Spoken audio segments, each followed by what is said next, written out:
Assalamualaikum warahmatullahi wabarakatuh.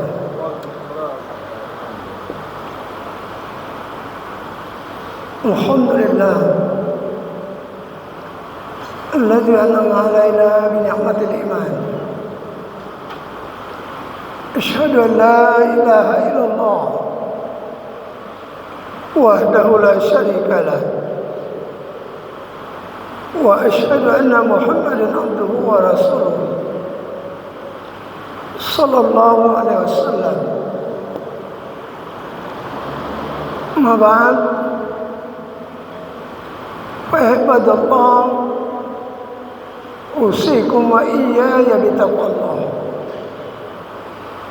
Qala Allah ta'ala fil Qur'anil Karim, a'udzu billahi minasy syaithanir rajim. Bismillahirrahmanirrahim. Yarfa'illahu alladhina amanu minkum walladhina utul ilma darajat. Wallahu bima ta'maluna khabir. Shadaqallahu azim.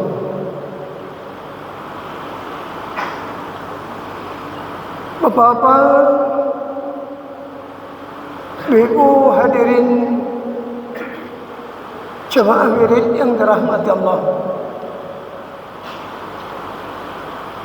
bersyukur kita kepada Allah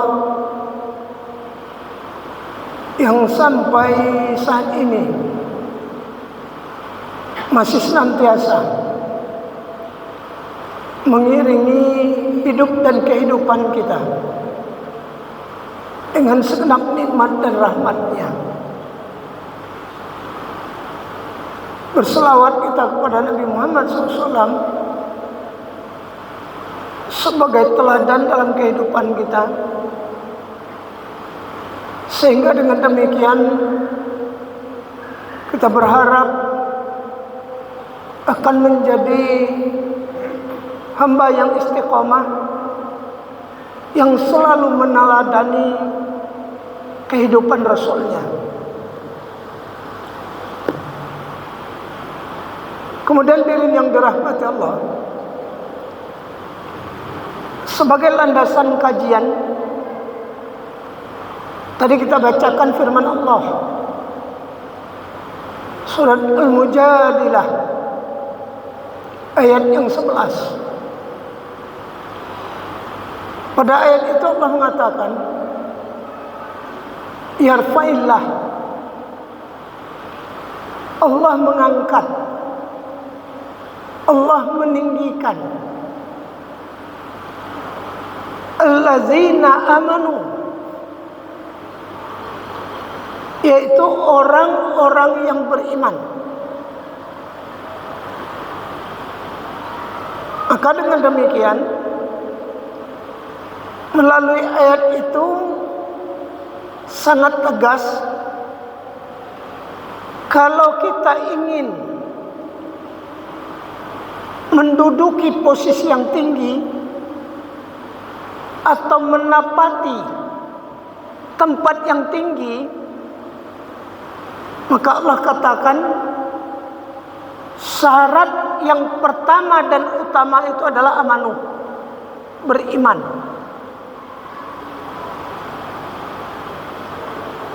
Maka tentu akan sebaliknya,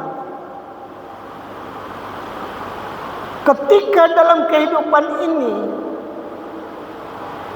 dalam pandangan manusia dia memiliki kedudukan yang tinggi, dalam nilai manusia dia mempunyai posisi yang tinggi, tapi kalau tidak beriman, maka dalam pandangan Allah tidak punya arti apa-apa, tidak punya nilai apa-apa. Satu,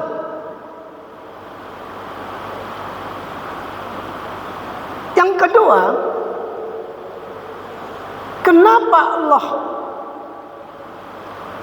menekankan persoalan amanu terlebih dahulu? Karena hadirin yang dirahmati Allah, orang yang beriman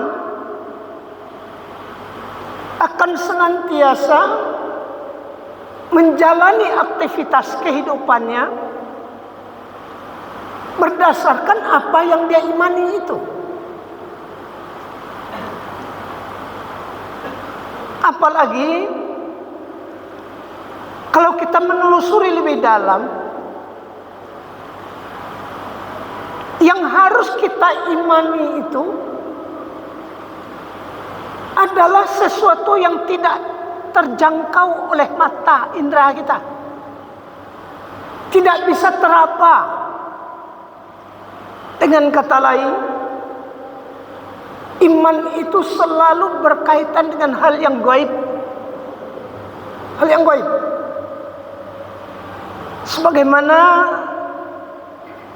Allah menegaskan di surat Al-Baqarah di awal-awal ayat itu. Allazina yu'minuna bil ghaibi. Orang-orang yang beriman kepada yang gaib.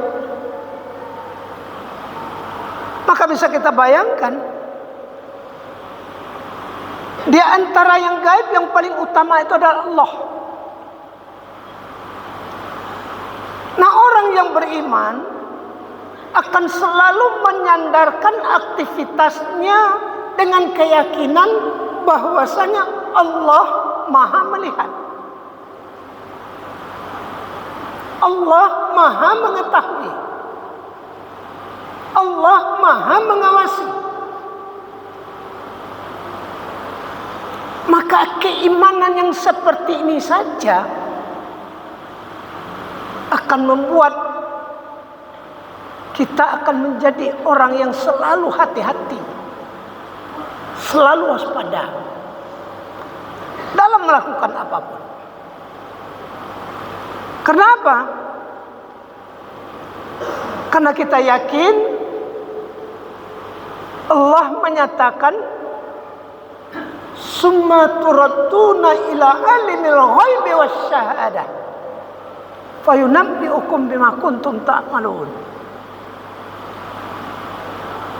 Kamu akan dikembalikan kepada Allah yang mengetahui yang gaib dan yang nyata itu. Tidak ada yang tersembunyi. Fayunabbi'ukum, kemudian diberitakan kepadamu, disampaikan kepadamu kembali apa yang telah kamu lakukan itu, apa yang kamu perbuat itu.